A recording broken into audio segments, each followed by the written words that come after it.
Welcome to Decrypt, Asia's first blockchain and cryptocurrency podcast. I'm your host, Tushar.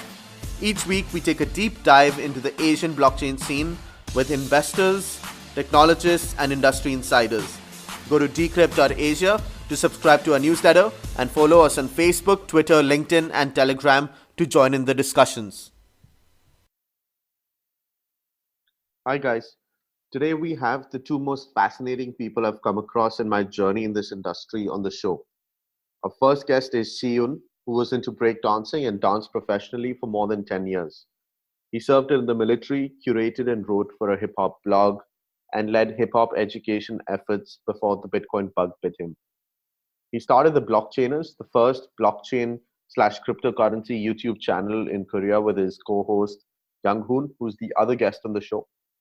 Young Hoon majored in math and computer science at the University of Oxford, and upon graduation had short stints in McKinsey and Macquarie before also serving in the military in Somalia for a counter-piracy mission for the Korean army. Together, they also started and currently run Nonce Community, an open source, co-working, co-living blockchain cryptocurrency space based on proof of work. Nonce Community started as a few people who worked in this ecosystem living together in a 3-bedroom apartment and has since grown to a whole building which can currently accommodate up to 100 blockchainers. Through Nonce Community, they're experimenting with a new way of life based on decentralized governance and blockchain-based incentive systems for the community. Welcome to the show, guys. It's great to be here, Tushar. Thanks for having us. Before we jump into what you guys have been up to, could you give a quick introduction about yourselves, how you came to be involved in the blockchain space? Perhaps starting with See Eun. Yeah, sure. Hi, everyone. Hi, Internet. My name is See Eun. I've been involved with, the first time I heard about Bitcoin was the end of 2014. It was due to my co-founder, Young Hoon, who's the other voice on the show. Before I got started with Bitcoin, so a little background about myself. I grew up in 5 different countries, and one of those countries was China. And so I moved to China back in 2002, and during that time, all I wanted to be was a programmer. Computers were my best friend, and I quickly realized that being a foreigner in China, that you were surveilled constantly, whether it be through phone tapping, whether it be through hacking, and then also like basic human rights, such as like the police could come to my house at any point in time, and they could search whatever's what were happening in my house. I also had like different friends.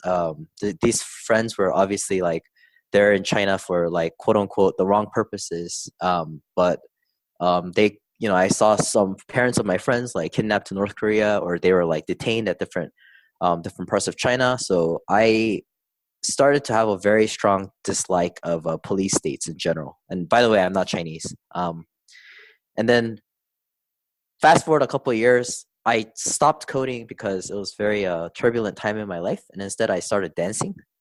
So I danced, this is like 2018 right now. And I've been dancing for approximately like 13 years of my life. And wow. Yeah, while I was dancing, obviously I'm all for like peace, love, unity, having fun. It was not about money. But when I heard from my co-founder about Bitcoin back in 2014, I still thought it was just about money, right? So the conversation didn't really interest me. But I got discharged from the military. I was an officer in the Korean military for about 3 years, and I got a paycheck, and I wanted to put this paycheck somewhere, just park it somewhere so that I could like invest. And I didn't really feel comfortable investing in Wall Street, especially because I knew that I couldn't beat like the high frequency traders. So my co-founder told me about Ethereum just a couple months before I got discharged. So I bought Ether, bought Bitcoin. That was my first exposure, and I started studying it. And I realized that this was exactly what I was dreaming about back when I used to live in China, and back when like something that people could know about, that the state could know about, but it was completely censorship resistant. So I gravitated towards it completely. Back then I was doing like I was like a hip hop entrepreneur of sorts. And about like 10 months later, during that time, there was like a run-in with the law that happened with me, and I gained an even more like strong distrust and distrust of the state. And I told my co-founder that we need to start a YouTube channel. That's kind of like how we came to be.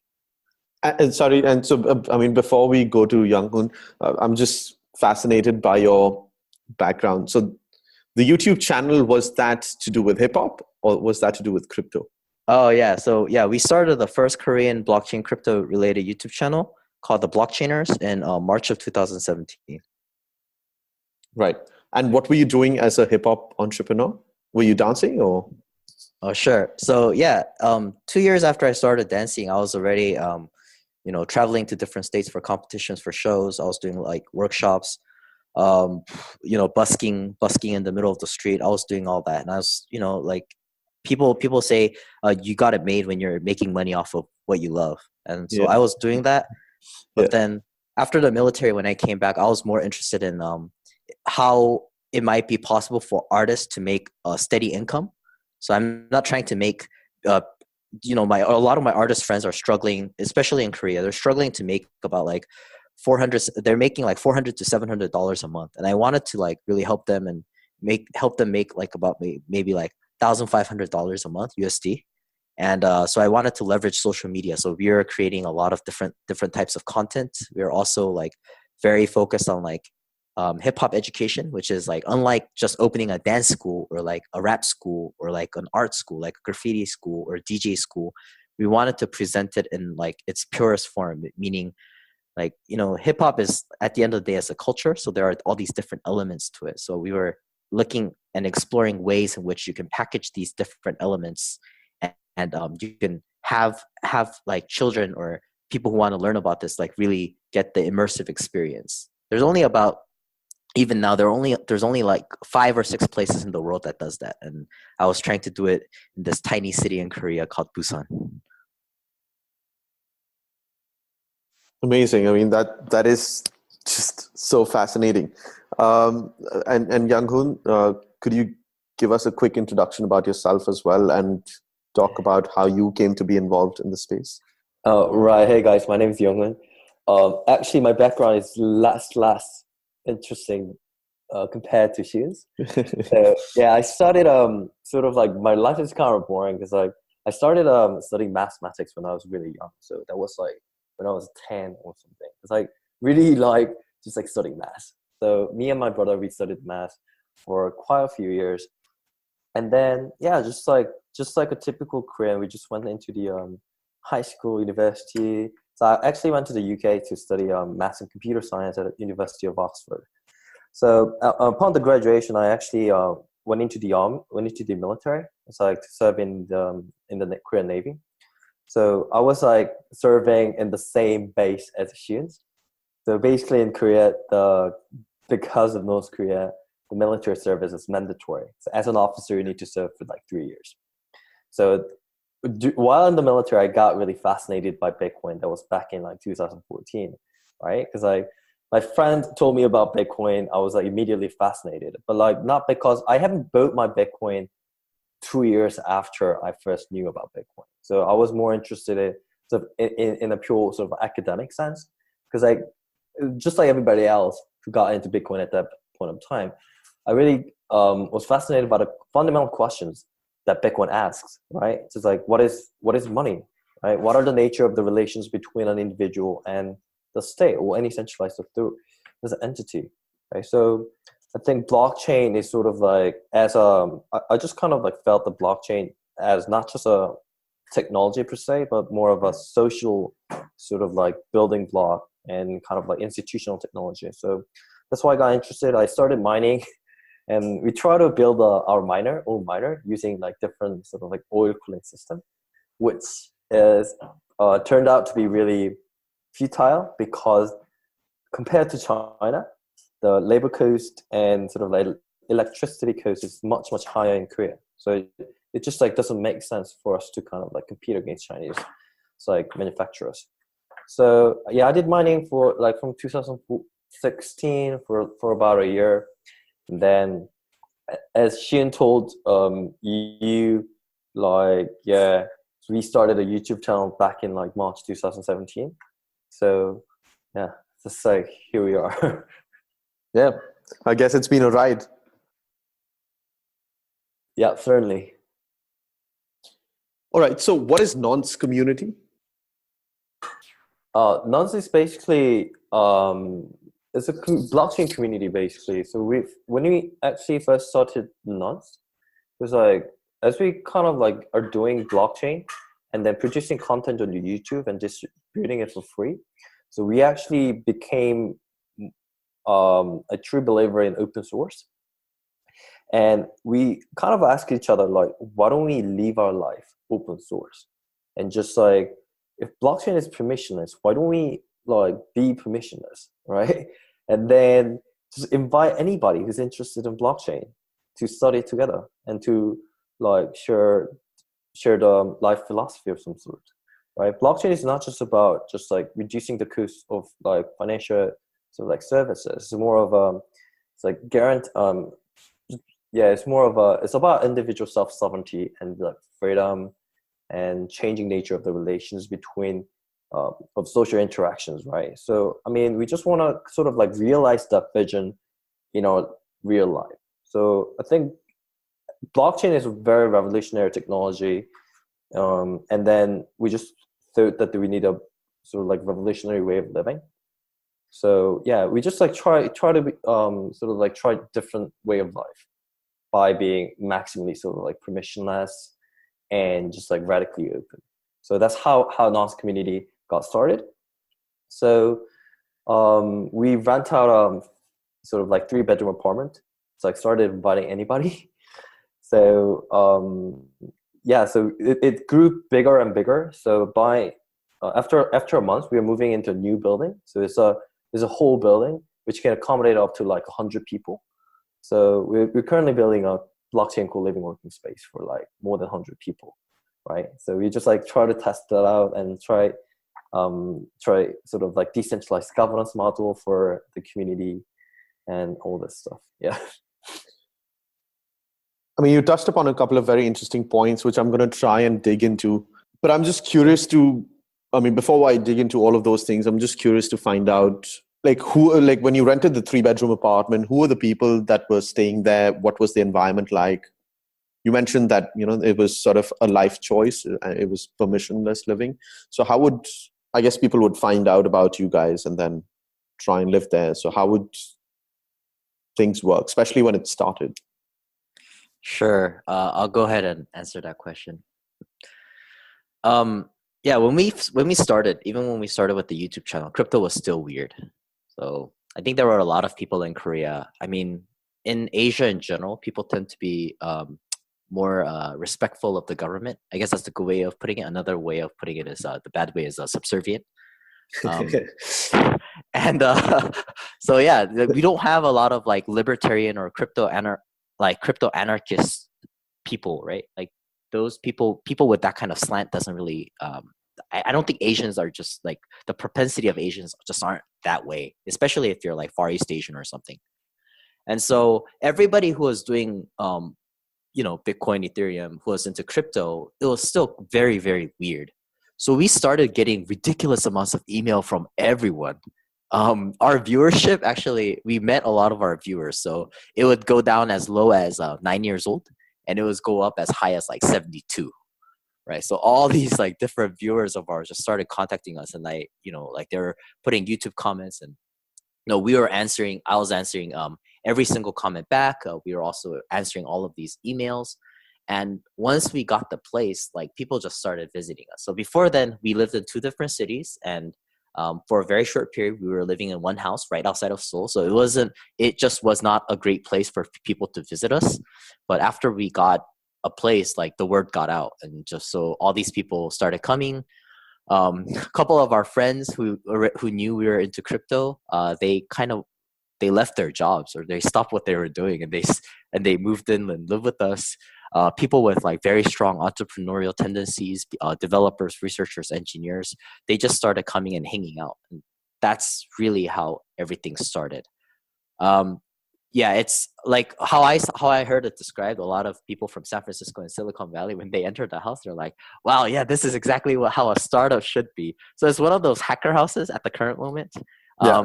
Yeah, a blockchain dormitory is it's quite. I mean, we try to keep it clean, but it's quite shabby, and but we don't. Yeah. Well, we don't mind too much because I mean, like we know why we're here for. It got quite out of hand just like about a month ago, where in this 3-bedroom apartment, like 25 people were sleeping on the floor on average, right, on every single day. Damn. And so Yeah. we had to kind of manage the space. So we had a little hard fork. So right now we have Nonce and we have Nonce Classic, Okay. which is an unofficial fork of Nonce. But yeah, I mean we're kind of sustaining. I mean the community is sustained that way. Do you think your hip hop background kind of aligned with the philosophies of, you mentioned, I think anarchy was one of the words that you mentioned? Yes, Do you think that kind of, the sort of mindset that you brought helped you to set up something like this? It's not just me who has this. Actually, I know there are some people who have like a hip hop background who have a very hustle mentality in blockchain. Yeah. I think one is just realizing or envisioning a world where everything is flat as opposed to there being an authority. I think that's one, definitely. Another one is empowerment, just how you can empower different people through technology. But in arts, you're empowering people on a one-on-one basis. But with technology like blockchain, you're empowering like one to many, right? So it scales a lot better. That was another thing that I really, really enjoyed.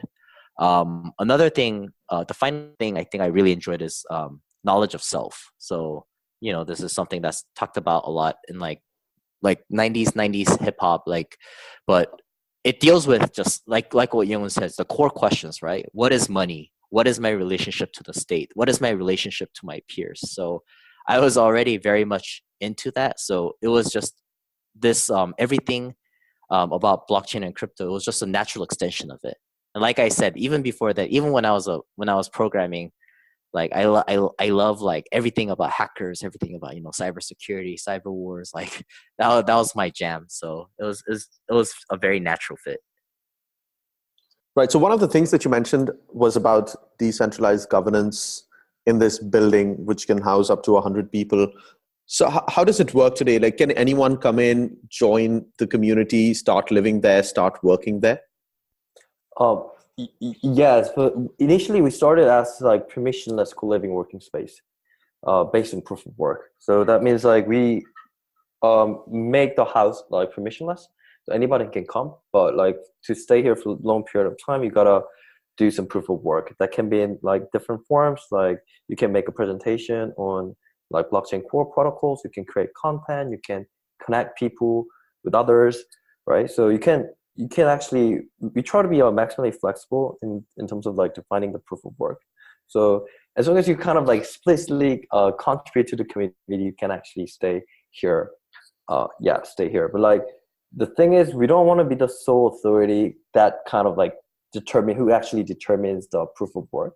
So we are trying to experiment with some sort of like collaborative filtering. So where people can sort of like judge each other and kind of like evaluate each other as they kind of like live together. So yeah, there should be a lot of decisions to be made, right? It's like when you're maintaining the community, who do you accept like as community members? Who you're gonna grant the access to the building, right? And then all sort of stuff. And I think that should be decided by the community. So me and Seun, we just don't want to be sort of like centralized decision makers. So yeah, we are trying different ways of sort of like, governance models, so-called. Yeah. And do you have a particular governance model in place, or you're still kind of testing and working things out? I will say that we are still testing and working things out. We are still experimenting. Something that really affected us, like an essay that really help us focus, was this essay called "The Tyranny of Structurelessness" by American feminist Joe Freeman. And so a lot of the listeners listening might think, oh, wow, Nonce sounds wonderful. But if you go ahead and read Tyranny of Structurelessness, we really thought Joe Freeman was living at Nonce. And she happened to write like a National Geographic, observation essay or something about how people were living here. And we realized that at first we were equivocating like decentralization with structurelessness, but then we realized that you could be decentralized, but you need to have a structure in place. And yeah, everything that we're doing is still very experimental. We're building tools out so that we could live as a community a lot better. We're also, experimenting with different token models to align incentives that may be misaligned from the beginning. There's been several projects that's been incubated out of Nonce too. So also how we maintain relationships with those projects is another concern of ours. So yeah, everything's an experimentation. Sure. And just like to add to that, like one of the things we have learned is that decentralization is not sort of like the panacea. So we love decentralization so much that we try to implement sort of like decentralized way of doing things in everywhere, right? So we soon figured out that's not actually optimal. I mean, for example, if you are designing something, you can't actually reach a consensus, right? Because like some people are just like better, right? And then some sort of actions that require sort of like very fast execution, right? When you're actually getting a building and all those stuff, right? That's something you can't actually reach a consensus in a short period of time, right? So I think, yeah, some of the decisions should be made by decentralized distributed consensus, but like some are probably not. It's kind of like those are the things that we are learning at this moment, I guess. Yeah, like who cleans up the house? Oh yes. And who does the dishes? Because I know that's a problem in my house, and there's two of us. Yes, I think the bigger person should always be doing the dishes. So how do you evaluate, maybe right now, or what do you have in mind in terms of measuring someone's contribution? Like, is a developer more important than a marketeer? How do you ensure the community is well balanced in terms of the different skill sets that might be required in this ecosystem? Sure. First of all, Nonce's particular approach to everything is we're actually very focused on blockchain core protocols. So just by the nature of the space, we do value developers much more than marketeers. Maybe UX designers are a little bit higher than marketers. Yeah, so we just have that, right? And out of the developers and whatnot, like I think developers are actually quite easy because you could look at their GitHub. You could like talk to other developers about what kind of contributions they have made, and that's actually very, very simple. But proof of work is an interesting thing. Like we really try to model ourselves after Bitcoin, and the interesting thing about the Bitcoin proof of work is that when you're proving the work, it takes a long period of time, but when you're verifying the work, it takes an extremely short period of time. At the beginning, we didn't really know this. So we were trying to mimic Bitcoin, but I guess we didn't think about it that deeply.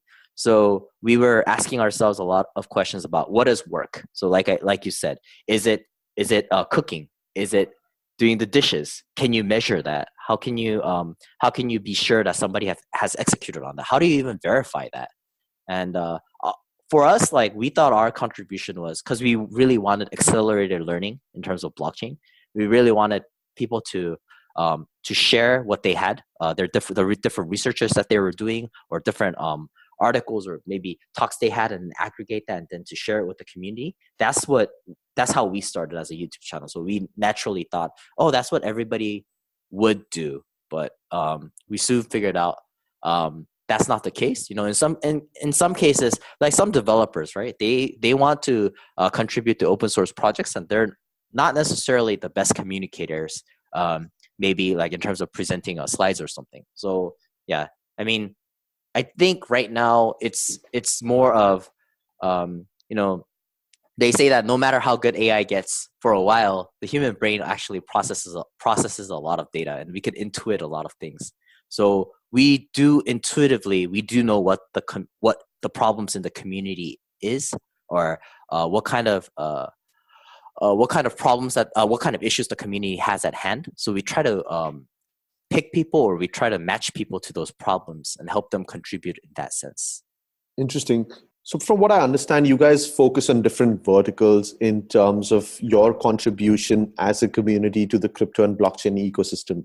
So you have token economics consulting, smart contract auditing, media and community management, a fund, and a research arm. Is that correct? Yes, that's correct. So how are responsibilities split up today? I'm guessing it's decentralized, so everyone does their own thing, but do you guys kind of split up responsibilities, or everyone takes up their own particular project? So basically, we define Nonce as a community of like independent business units and self-sovereign individuals. So you can be a Nonce member as an individual, right? So that's pretty clear, right? But you can also be an independent business unit, which means is that basically, if you are a business, you just take care of your business. Nonce actually doesn't care or micromanage how each of the project should work. So kind of like try to give complete freedom of how the company should be run, how the company should be run. And so it has a financial and complete financial and governance independence from Nonce, basically. And what are your individual areas of focus? Kashin, you want to start with Studio Decentral? Sure. I'm the CEO of Studio Decentral. It means I manage day-to-day operations of Studio Decentral. And there are several creators who are uploading different contents onto the channel. So I take care of them. I take care of the editor, our cameraman. It's kind of what I do. Another thing I do is there's the Nonce Foundation, which handles like the community and the space aspect. Recently, I've been doing a lot of the different global partnerships. I've been meeting with different people who might be interested in investing into our space, or people we could have different collaboration opportunities with, whether it be like from an educational standpoint or just advertising, marketing. So I do that. And then finally for Alpha Nonce, which is our fund, I am actually the lead analyst. So I look at a lot of the ICO deals, and I try to figure out which ones are good. So far, yeah, it sounds like a lot, but I think it's very natural for a startup to have different people wearing different hats. So right now, for example, with the global partnership part of Nonce Foundation, I'm pretty much done with that. So I don't need to really focus on that anymore. I'm actually focusing much more on the lead analyst part, and also like the CEO part. It just requires a different set of brain when you're doing media as opposed to running a fund. So I'm doing two things right now. Young Hoon? Yeah, for me, I'm primarily focused on research side, and just say in terms of, and also the just general strategic direction of the Nonce community, I guess. So it's not like in terms of like Nonce community, I'm responsible for just like making sure we get the spaces right. So as we kind of like as community expand, I'm just trying to make sure that we have enough space to accommodate everyone and to like foster a great community. So that's my primary job. So, and then as a sort of like a part-time job, I think I'm a researcher as well. Because my background, due to my background in like math computer science, I study blockchain core protocol, and I share it on YouTube, Studio Decentral channel. So it's called the White Paper Foundation, basically. So we try to our research firm is based on the observation that a lot of the blockchain technologies are open source and abundant. So technologies are all there, and just like anybody can use it. Anybody can see the sort of like source code on GitHub. And if there's a good like Plasma implementation, or like if there's a good like sidechain implementation, you can actually just use it, right? If you're just like, if you have developers who can understand that and implement that, right? But it's all out there, right? And there are a lot of scalability solutions. There are a lot of consensus algorithms, right? So we kind of like envision the future where there will be like dozens and dozens of like consensus algorithms, scalability solutions, and others, right? So I think the problem for the blockchain, the sustained success of the blockchain protocol might not be the might not be the development of just a kick-ass technology per se, but I think it's more of a governance like system where you kind of decide which kind of like technologies you're gonna use, right? Because it's all out there. It doesn't make sense for you to kind of like spend a lot of time just like doing research on your own, because like someone's gonna just copy you, right? So yeah, I think it's more of so White Paper Foundation is we study core protocols, but at the same time we study governance protocols, where how do we come up with the best like voting protocol to how do we assess the technology sort of like in objective sense? Because like a lot of the technologies are judged primarily by the merit of the size of the investor pool, I think. Because like if some project has like more investors, more influential investors, it certainly becomes like a good project, right? But like nobody has an incentive here at the blockchain scene to sort of like compare different technologies in objectively, right? So everybody just like pitching their own blockchain because everybody has a stake in it. So yeah, just we're really dedicated to sort of like objective understanding of the technologies and sort of like try to explore the entire design space of the blockchain. So yeah, just like See Eun, I wear different hats. So yeah, that's what I primarily do in Advance.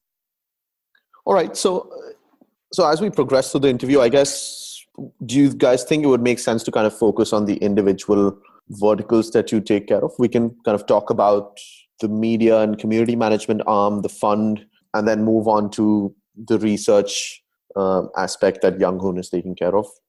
Yep, I think that'd be great. All right. So let's start off with See Eun. So let's start off with Studio Decentral. Is this the YouTube channel? Yes, it is. So we started off as the Blockchainers and we later rebranded to Studio Decentral. Okay. And the primary content that you produce are the YouTube videos? That's correct. Right. And would you produce content in other forms as well, or it's primarily just videos? Yeah, so this is targeted towards a Korean audience, meaning I assume that they have blazing fast internet anywhere in Korea. So we create at least our Korean content and Korean content with in terms of videos. Right. And what kind of content would you create typically? Yeah, so when we first started out, it was really just educational content. I don't know if you've ever seen Carl from Ethereum, like his game theory research group back in the days. But he got a group of people together who would study game theory for about a week, and then they would meet several times, or maybe once a week, several times a week, to just talk about what their findings were. And me and Young Hoon did precisely that. We started off with like the very basics, like blockchain 101, and we talked about Bitcoin, we talked about Ethereum, we talked about different issues in Bitcoin, different issues in Ethereum as it came up. And that's kind of how we started. So we would have a PowerPoint presentation, and we would do a live stream that lasted anywhere from 2 to 3 hours every week. And so everyone who was interested in Bitcoin or Bitcoin, Ethereum, and other blockchain and cryptocurrencies would tune in. And that was the primary content. We also did Twitter reads, so talking about the most interesting Twitter tweets that happened within the last 24 hours. So we thought that the future of news in terms of like cryptocurrency would be very different than having a report by a fund because the market is open 24 hours. So we realized like Twitter was the best way to aggregate that kind of information. So we had that. We also did different interviews with different leaders in the space, such as Roger, Charlie, Lisk, Jed Michaela from Stellar, just all these different people. We have a variety of content. It was actually be the same as other YouTube channels that you see, except we had a very education focused. I think we might have had one sponsored episode so far. So all of our other episodes were never ever sponsored, and we just kept on pushing. What was the sponsored episode? Oh, I think it was for Metablock. It was Metablock, which was an ICO in Korea. Okay. So other than them, like we really like the CEOs because they're solid engineers. I don't know how their token economics and everything will pan out because it's it takes more than just good technology to make something viable. So I think that was the only episode that we got paid for. Everything else was just done out of our own pockets. Awesome. So I know you have strong views based on the discussion that we had prior to the call on the current media model. Yes, I do. Would you want to talk about what you make of the current way in which media works in this ecosystem? Sure. Yeah, I have very strong views on this. Just a lot of shots will be fired, and oh well, that's let it be what it is. Absolutely, go for it. Yeah. So originally, my thought was that the I come from like a contents background, right? So if you make great content, that's kind of and if you're day trading for attention, that's kind of what people gravitate towards. Yeah. But in blockchain, there's this problem, right? Which is a lot of new ideas are coming out, but honestly, there is no incentive to disprove a project, but there is a lot of incentive to put something out and then pump it for all it's worth. So I thought three parts were the problem. There's like the media was the problem, the content was the problem, and the community was the problem. Meaning the media is built around shallow hype as opposed to deep facts, and incentives are not aligned for media to be its own independent entity, and selling news is much more profitable than doing investigative journalism. Good information is really hard to come by, right? And we have a huge fragmentation in information, especially if you look at like the whole global market, because you'll have people like, people who won't have access to certain things because of language barriers. And add the fact that like the incentive behind debunking something is not as strong as claiming something. So you'll have, Project XYZ saying that they're the greatest project in the world. And there's no way for anyone to know what this is. And even if somebody goes and takes the trouble of debunking it, the price doesn't quite reflect that. So, even like take for example, like even scams like BitConnect, it was on CoinMarketCap for how many months, and there was no way for anyone to know it, to do anything about it. And then next one is just like the content. There's a problem with the content, which is it's kind of stereotypical, but like with an engineering background, I felt like a lot of the content, like the good content, even like the really good content that was produced, was weak in communication and empathy. So someone who really wanted to learn like about the technology, only those were the people who got access and kind of figure things out. And there's a really high entry barrier. And those who understand, so like those who have an engineering background or something, they can't necessarily explain it well. I think it's getting better, but in terms of countries like Korea, where blockchain is already mainstream, it's just you are not going to get the moms and pops off the street, and they are not going to understand any of the content that's created. Therefore, I don't think there's enough creating content for a specific audience. If you talk about content creation anywhere else, your first thing is who's your target audience, but there's none of that. A lot of Twitter wars are waged, but not at a level where people can understand. And a lot of content is one-off as opposed to being evergreen. What I mean by one-off as opposed to being evergreen, I mean that, let's say, every day I'm sure you're the same way, Tushar, but we're just bombarded with emails from different projects asking to be on our show, because they find us as quote unquote to be influencers, right? Let's say I really, really like a project. Like I really like the team, everything. They're very legit project. Okay, if I get them on the show, I don't it's maybe like an hour long, 2 hour long interview, like maybe 10 minutes, 30 minutes. Actually, the length doesn't really matter. I get paid, well, and currently right now in Korea, other than our channel, a lot of these content creators are getting paid about 40K per interview. 40K USD, right? Wow. Yeah, I don't know if people knew this. Or sometimes they get paid 40K plus they get token allocations in terms of percentages. Wow, that's incredible. Yeah, it's ridiculous. There's some other places where, they get, they ask 6K to do an interview, but then the project who's asking for the interview has to prepare all the questions beforehand and send it to it. So to me, it's just like doing I don't know what it is, it just doesn't make any sense to me. And so let's say like I said, we're going back to the example of, let's say there's a pre-ICO project, ICO project that I really, really like. So before they do the ICO, they're willing to give me anything just to be on the show. When they're on the show, what they're getting is, every ICO project, more than 80% of the funds are raised from Far East Asia. So they're getting a chance to be exposed to the Far East Asian demographic. But then what happens afterwards is post ICO, I cannot, continue a normal relationship with these companies. I would like to follow up. Like I said, I really believe in the project, right? And but then, now they have all this money, and why should they listen to someone, who milked them for all it's worth? Like when we do the interview is only good for the interviewer, not for the interviewee, right? Because the interviewee, even if this project pays $40K just to be on the show, it doesn't matter because they make so much more when they do their ICO, right? But then still, that rotten feeling is still there. So how, it's I think in terms of content, it's also how do you carry on the relationship is another big problem.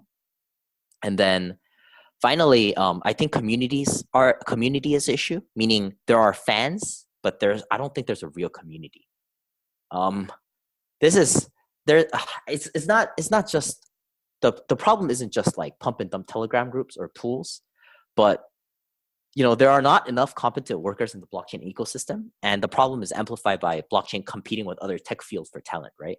So motivated, self-encouraging, and disciplined, quote unquote, right people are extremely hard to come by. We are seriously undermanned. So there aren't a lot of efforts put by for example, in Korea, there's a lot of people with the title of community manager under their belt. But really what it is you get a lot of people before the ICO, and you feed them a lot of news info, right? And so these people will buy the tokens. And a lot of my community manager friends, they're having a hard time. I mean, first of all, do they really believe in the project? I'm not really sure, because they got paid in tokens, right? And then they can always say that they're loyal to a particular project and say that they're the community manager of a particular project, but then they can actually be doing a lot more of those on the side. And also, as a community manager, what are you really responsible for? Are you really building a community, or are you really appeasing people who are token holders, who are whining in your Telegram chat, and you just have to listen to their problems and, try to appease them as much as possible? I mean, there's just certain problems that I see in the media, which doesn't make sense. So what would be a better business model if you're a media company today that ensures that there's no conflict of interest and that you succeed as a business as well? So I know you had Meher Roy from Epicenter on your channel, and there really isn't that much media out there where I trust. Meaning, I know I can trust the Epicenter guys because they've been doing it for such a long time, and they're so consistent with it, right? Yeah. Same thing with everybody who's doing Let's Talk Bitcoin, the whole Bitcoin magazine people. I know they're just so solid with the investigative journalism part. I think a lot of that needs to come back, and I really think the space needs to support a lot of people who are making efforts like that. I feel like we will eventually come back there, right? We'll eventually come back to people who are value adding. But right now it seems like a lot of it is about hype. And I really, blockchain and crypto, tokens in general, it did open up so many avenues for us in terms of how do we monetize something. So I'm a big fan of Let's Talk Bitcoin, and I've been listening to their episodes ever since they first started, so I'm catching up slowly. But they've been trying so many different models of monetization. It's amazing. And I don't know why other medias, same with us. We didn't monetize because we're actually really bad at monetizing. And I think we need to be better about that. Yep. So am I. But, yes. But I just think there needs to be more effort put, creative ways to monetize this content. And, I think it's really about longevity. If the market is good, if the market stays this way, then maybe the pumpers and the people who are participating in the pumping and the dumping and stealing money from regular everyday investors who got in while the people who got in at seed round, they're making a ton of money. This will continue, but I think as the industry matures, people will know who the voices of reason are, and the people that have proved it with the track record. I really think we should band together and make a more concerted effort. But like let's be real here. I'm saying this, and this is the idealistic part of me saying this, but in terms of social media, the stuff that is outrageous and over the top, those usually get much more retweets than the ones that are sensible. 100%. 100%. I mean, at least personally for me, I never started out the podcast with the intention to monetize. My goal for the podcast was getting access to people.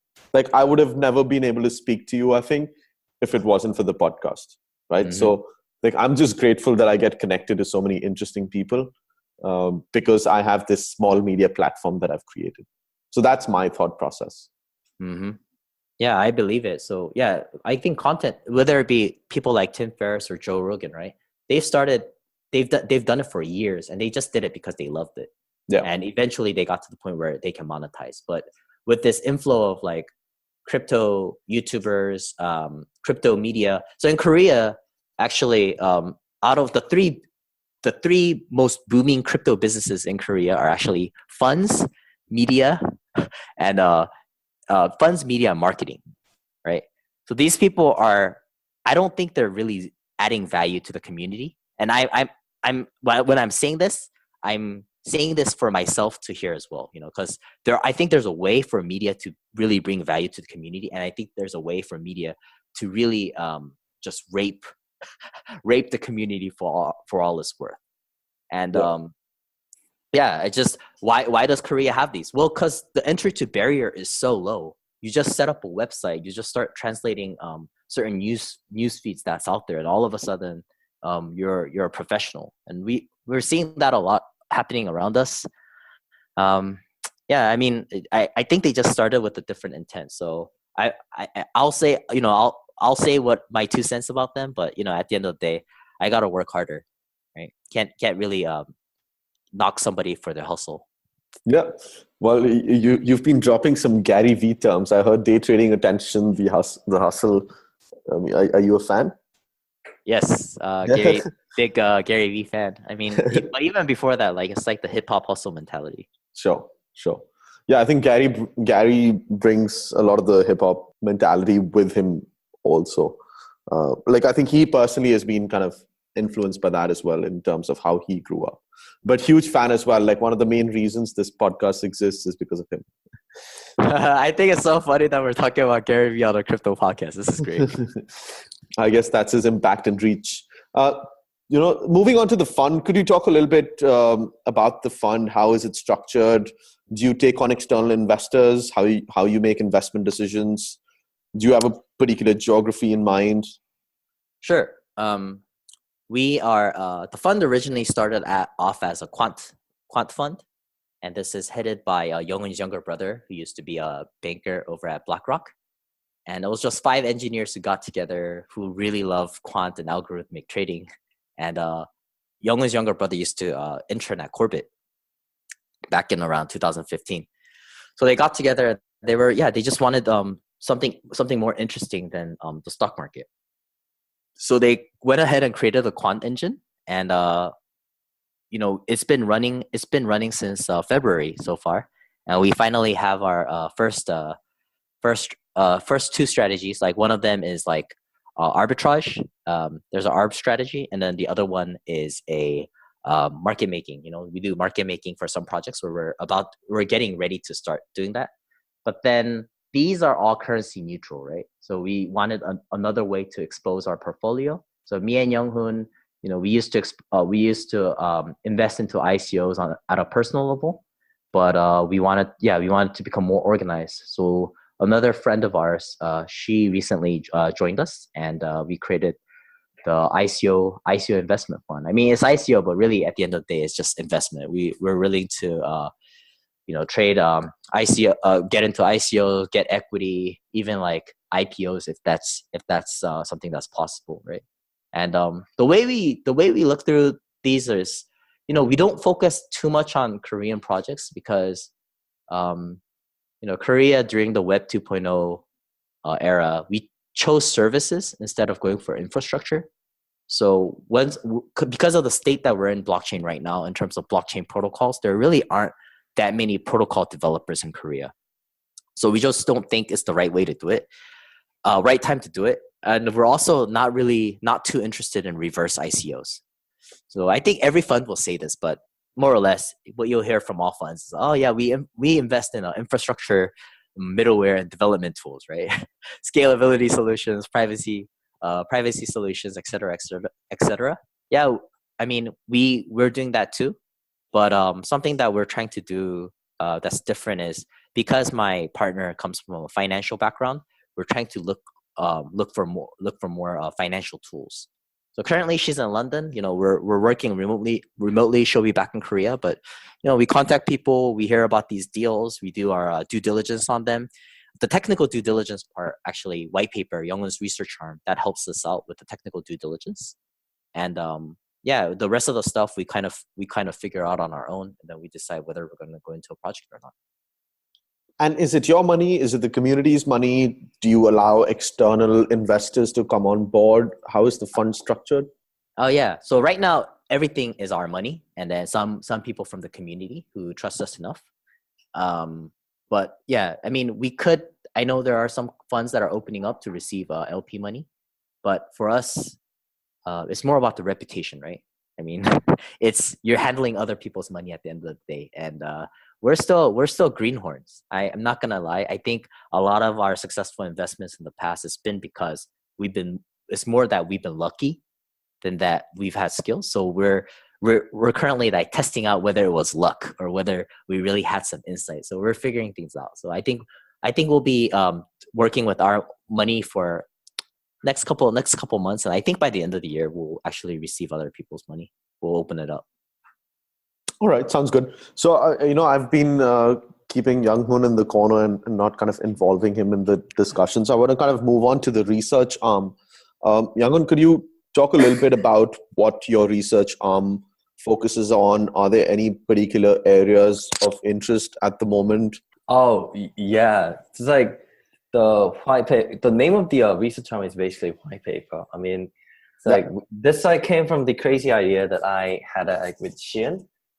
So I just briefly mentioned that the open source technology is becoming it's open source and abundant, right? So we see even though the markets are sort of not very good situation, right? But there are a lot of technological development under the hood, right? So we see more and more consensus algorithms coming. So a lot of them are really interesting, different trade-off. And then we do see a lot of different scalability solutions, right? So the most notable of which are Plasma, because state channels or sharding, right? But each technology has different sort of characteristics and trade-off to check, to keep each other at check. And then it requires a deposit from all the participants, right? So in terms of scalability, you mentioned Plasma, state channels, sharding. What would your typical involvement be? Would you just kind of research on improving these, facilitating its growth, facilitating its usage, or would you just kind of publish your thoughts on it? Would you work closely with the teams that are trying to implement these different scalability solutions? What would your involvement be? All right. Currently, our stage is just a research stage. So yeah, we're just trying to study sort of as wide technologies as possible, right? So we just it's more of an academic study of different technologies, right? So I mean the state channels, sharding, Plasma, they each have different trade-off. So for example, state channels require the all participant to put deposit on chain. So there's apparently a liquidity cost to it. And then it also requires people to stay online all the time, right? So, I mean, we're trying to sort of develop a game based on the state channels, but we're having a lot of trouble right now because, I mean, a lot of the solutions are really premature right now. And it's really hard to use those solutions because you don't have a proper implementation of any of those scaling solutions, right? So I think at this stage of the time, I think it's more of a theoretic sort of academic research on different scaling solutions and consensus algorithms and stuff. So between Plasma, state channels, and sharding, is there one in particular that you think is more likely to succeed, or you think it's all fair game at the moment? I think if you look at the Ethereum research on charting and plasma, it's going to take quite a long time before it gets actually mainstream. So I think state channel has the highest probability of getting into the mainstream. But as I mentioned, it has like really, really sort of like rigorous, I think, requirement, right? So, I mean, it's really hard to come up with the proper, it's like the killer application for state channels, basically. So if you open up a channel, you gotta keep a constant eye on the others and blockchain.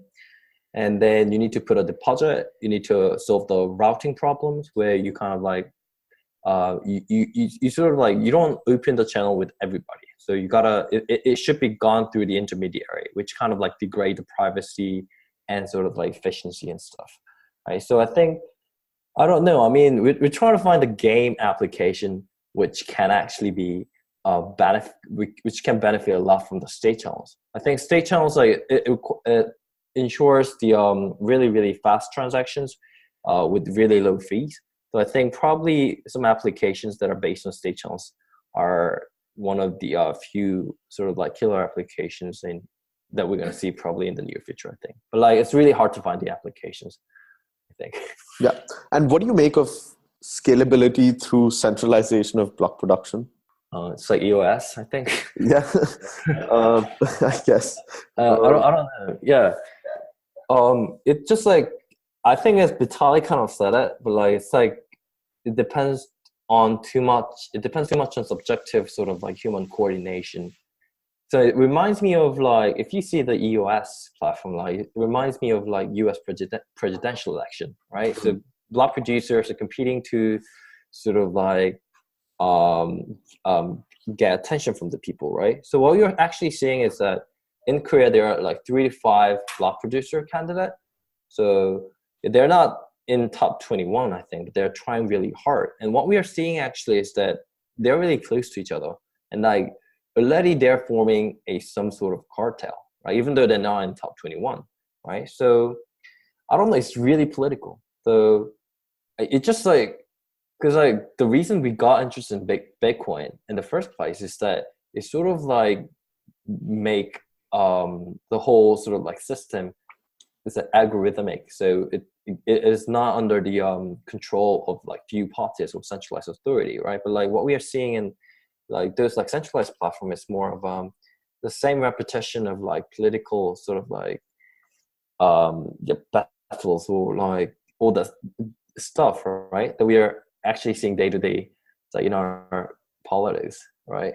So I think I really truly believe in the vision of Ethereum, basically. So they the base protocol, I think, should make I mean, it shouldn't compromise, right? So I mean, I think it's better to have a really, really censorship resistant, like maximally so like decentralized base protocol, and then we build like different applications, right, on top of it, which might be a little bit centralized, but can actually ensure better efficiency, right? If you're building a gaming application, it doesn't have to be like that censorship resistant as like other cryptocurrencies, right? So people don't actually care, right? So yeah, I just believe in the vision of Ethereum where like all the different applications of a varying degree of centralization efficiency built on top of the maximally sort of like decentralized base protocol. Yeah.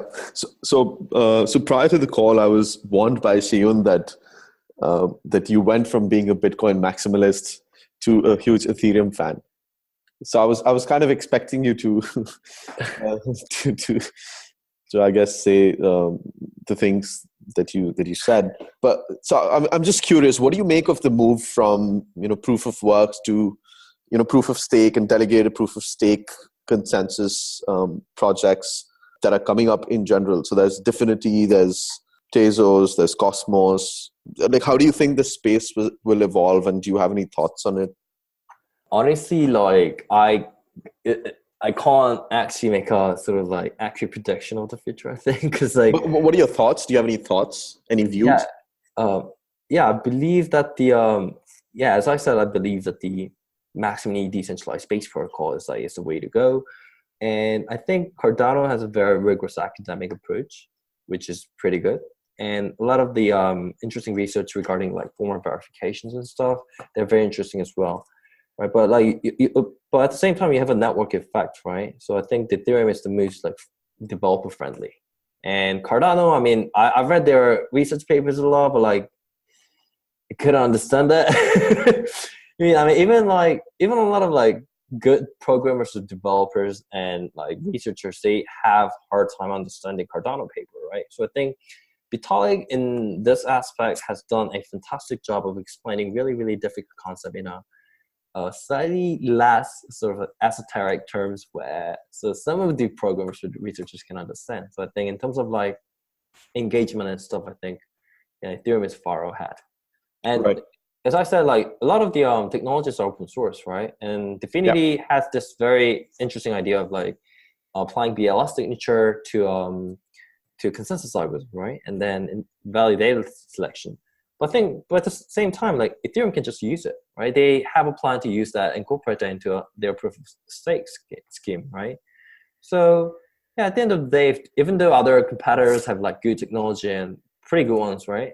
And then Ethereum can just copy it if it has a good community. So at the end of the day, I think it all comes down to sort of like degree of sort of like mass hallucination. I think that you can kind of affect. So if you kind of like make people believe in your project and then just like extract the maximum sort of like network effect out of that, I think that's probably probably be the most successful blockchain project, I think. Yeah, absolutely. I think, and Ethereum is thinking along those lines. I mean, especially in terms of privacy, in terms of, you talked about formal verification. I think those are things that is in the Ethereum roadmap, if already not implemented. And this is something you mentioned earlier as well, but I think governance is something that they don't have quite figured out, right? Yeah, but I think they're on the right direction because I think it's less of the evil, I think, at the end of the day. So I don't know. I mean, it's going to be really hard to come up with the governance protocol where everybody can agree, I guess. Yeah. And then people just like criticize Vitalik being like too centralized. But I think it's based on meritocracy. So, I mean, he got a lot of power because he deserves it. Because like people have an option to not follow him, but like people do it anyways because you got a great insight. I mean, he got really, really great insight. I'm really amazed by his insight, and I just like love like looking at just like reading his writings. So yeah, I mean, this governance protocol is like it's gonna take years before we sort of like we kind of figure out how it works and what are the best like governance protocols. And I don't know. I mean, it just like it might be the case that we might never reach a sort of like that stage. I mean, we might not come up with the best governance protocol at all, right? So yeah, it's really complicated problem, I guess. Yeah. So you made an interesting point there. So you said, people have an option of not following Vitalik, but they kind of choose to, and he deserves to have the power that he has. So do you think in general, and I'm speaking more philosophically at the moment, that no matter how much decentralization we may want, we tend to go towards more centralization? Yeah, I think that's really interesting point because it's quite weird. I mean, it just you kind of see the similarity in the elsewhere as well, but like in blockchain it's decentralized, but when you actually think hard about it, right, the core protocol development is actually quite centralized. I mean, it's extremely centralized. I mean, it's decentralized. It's decentralized because everybody uses exactly the same protocol, and there are only few people who can actually contribute to the development of the core protocol. So, yeah, I think it's decentralized, but I think is it going to decentralize power as well? Probably not, right? Because like Vitalik has a tremendous amount of power, and if Ethereum becomes the world computer and if it becomes the de facto smart contract platform for everything to be run on top of it, I think he's going to have a lot of power, whether he likes it or not. His comments, I mean, if he endorses some project, it's going to increase in value, right? So, I mean, yeah, he's going to have a lot of power. And then, yeah, weirdly, just like decentralized protocol, it's like developed by a few. right? So, and then in terms of like inflation and stuff, like the supply schedule of the coins, there are only a few people who can actually who participate in the discussion of those like economic policies as well, right? So I think we're becoming, it might be becoming a society where just a few people controls a lot more things, I think, even though people are saying it's decentralized, right? It's database is decentralized, but like its power really decentralized as well. I don't know. Yeah. So I want to kind of get Eun back into the conversation as well. You obviously think that Ethereum, in terms of how the development has happened and the network effects that it has in play, is going to lead Ethereum to be sort of the dominant protocol in the future. It's the conversation about a store of value versus a protocol with smart contract functionality. I mean, do you have views in terms of whether you think Ethereum is sort of going to become a store of value as well? What are your thoughts on Bitcoin? And I'd like Eun to kind of jump in and present his views as well in terms of what he thinks about this whole debate. Yeah. I don't know. I won't comment on Ethereum because I really haven't looked at it for the last couple of months to make, to accurately say what it could be or what it could not be. But I'm actually, and this sounds horrible for someone who's part of a fund, but I actually don't look at prices that much. I think we are still in the middle of a giant experimentation, and tomorrow Bitcoin's price could drop to zero, right? I think a lot of people, like not a lot of the new people, but a lot of the people who've been in this space for a while. I think we should always understand that there's a possibility of that happening. It's still a very nascent technology. So I'm of the opinion that, if you take price out of the equation, I think we should focus on an experiment to see how far it can go. So Bitcoin, BTC, right? BTC has an experiment going on where store of value first, and we're seeing that it's proving itself to be a great store of value. And there's also like the Lightning Network coming up. There's Schnorr signatures. There's also talks about like BLS signatures. There's Graphroot, Taproot, all that Mast, all that stuff is in the pipeline. But nonetheless, I mean, I think people have to understand, and it took me a while to understand this, but it's always a trade-off. When you roll the dice and the dice has been rolled, you make a decision to go in a particular direction, and it might end up this way or that way. But Bitcoin Cash decided to go in a different direction. If Bitcoin as an experiment doesn't pan out, then we can always hop onto Bitcoin Cash and try to use that to do something better. I think. Yeah, I just have this. It's weird. Like for all the projects that are already out there, I have the opinion that while yes, we must work hard and we must develop and we must employ all the brightest minds in the world to make this technology work and make it valuable. But at the same time, don't put all your eggs in one basket, right? We're not doing this to try to become like maximally rich, right? So. Yeah, that's just kind of my 2 cents. Yeah, but beyond the price action, I mean, that's not where I was trying to get to as well.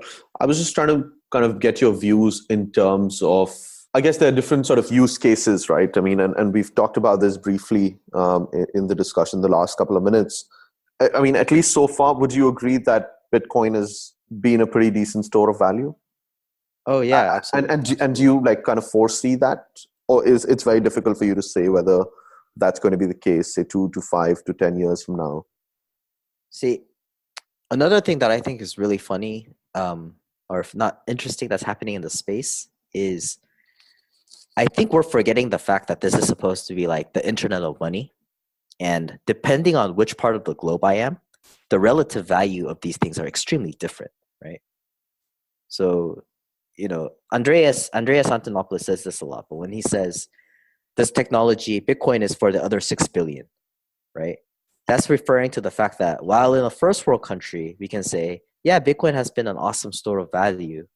But in other countries, it's actually used as a medium of exchange, regardless of the high transaction fees. So yeah, can you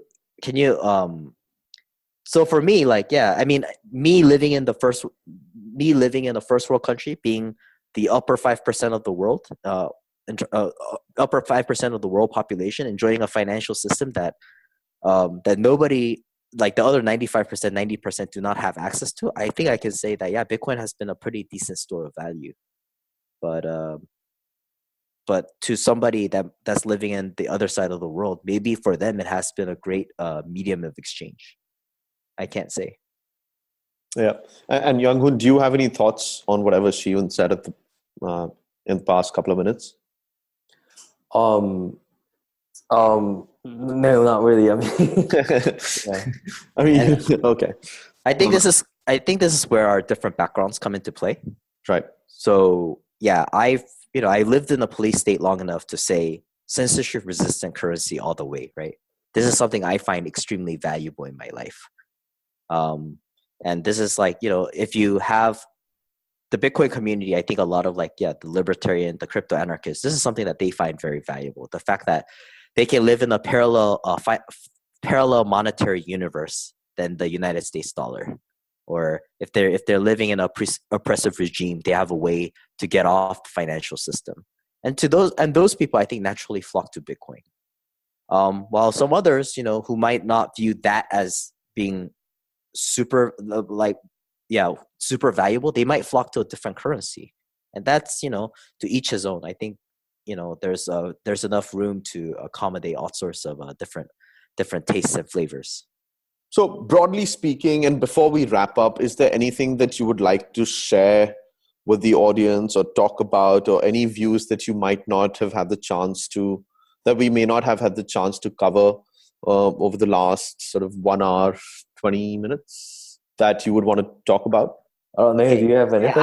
I have one. When I'm part of the fund, right, and I'm looking at different projects that are presented in front of me, 80 to 90% of these projects are coming from Silicon Valley, right? They're coming from San Francisco. And I always have to wonder, is this, I'm making a bet, right? If I'm believing to invest in these projects, that I'm betting that the brightest minds in the world are there. I'm betting that these brightest minds in the world, of the number one country in the world economically, that they will somehow build technologies that will help the other countries of the world, right? And to me, I sometimes I like to think slightly contrarian.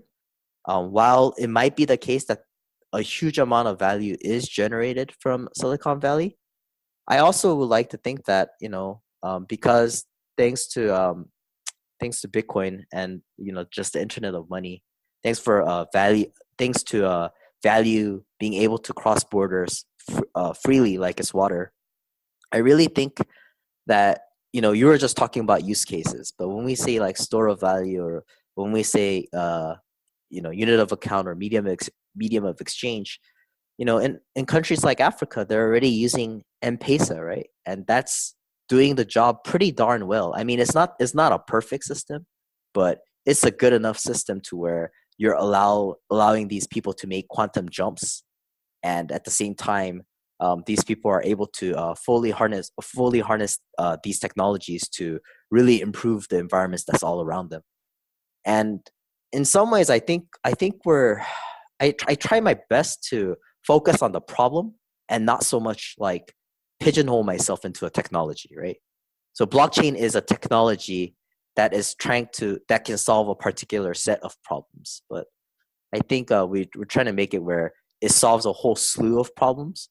And also it can be, because it's so new, we might think that it is the toolbox for which all the toolkits belong in, but I really think it's another tool that we can take out and utilize.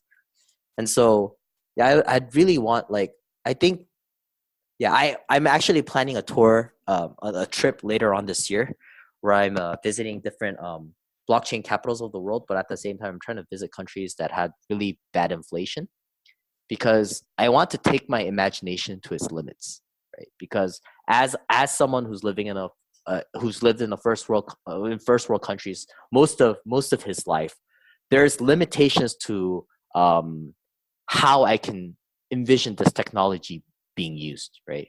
And so yeah, I'm always like, so many of the projects out right now, we're trying to, and there's a lot of wisdom to it, I think, in terms of investment, where we're trying to replicate the existing financial system.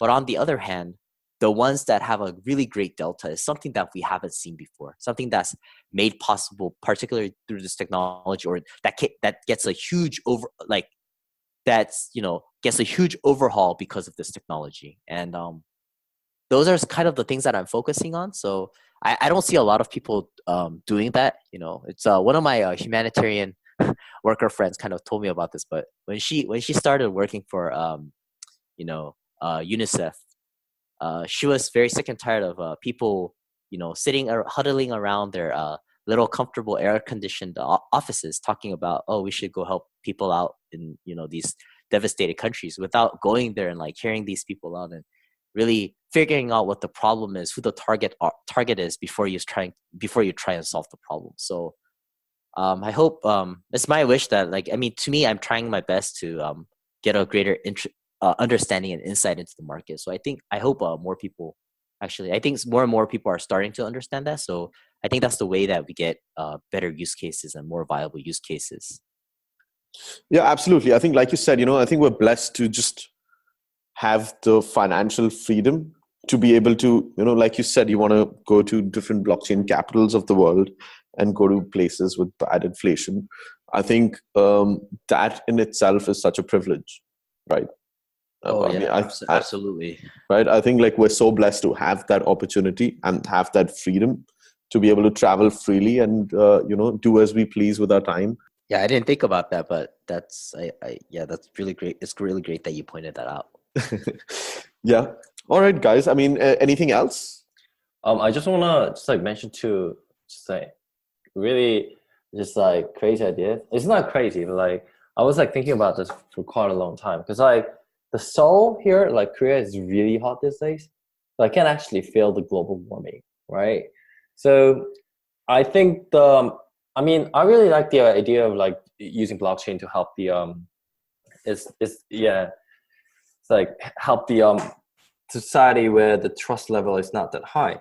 But at the same time, I'm really interested in solving big problems like global warming. It's a massive sort of tragedy of commons problem where incentives are misaligned, right? So I think it's kind of crazy that we can actually solve the global warming by blockchain, but I think we need to at least try, right? I think if you think of blockchain as a sort of mechanism where you kind of effect the massive coordination of people and machine, I think that's what people have to sort of try the technology, because it is really a serious problem.